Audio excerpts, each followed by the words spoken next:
afternoon, ladies and germs. Today we are in a 2007 Pontiac G6 with the sports package on it. This is a fun little car, if I do say myself. This belongs to my buddy Jack, and he was gracious enough to let me drive it with him in the passenger seat, making sure I don't kill his baby. This is a very driver-oriented car. Sitting in the seat, bolstering on the sides, keeps you planted, and going around tight corners and stuff and corkscrews, you're not going anywhere.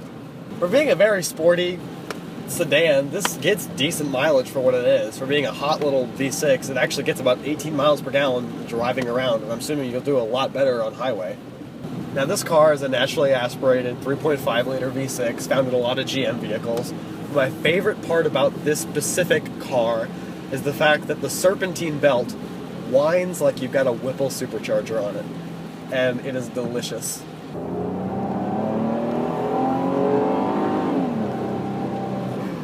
Now, being a front-wheel drive car, this will have a tiny bit of torque steer, being that the engine is actually affecting the way the car steers.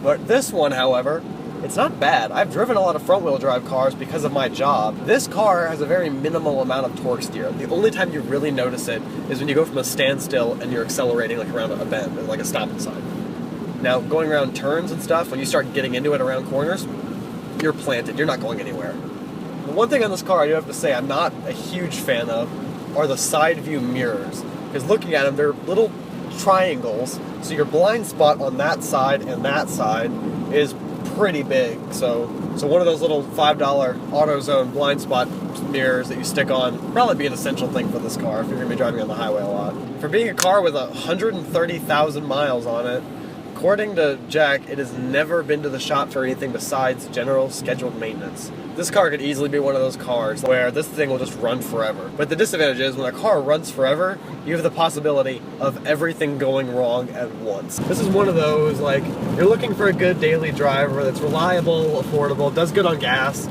but you don't have to drive your sporty rear-wheel drive every day, especially in the winter.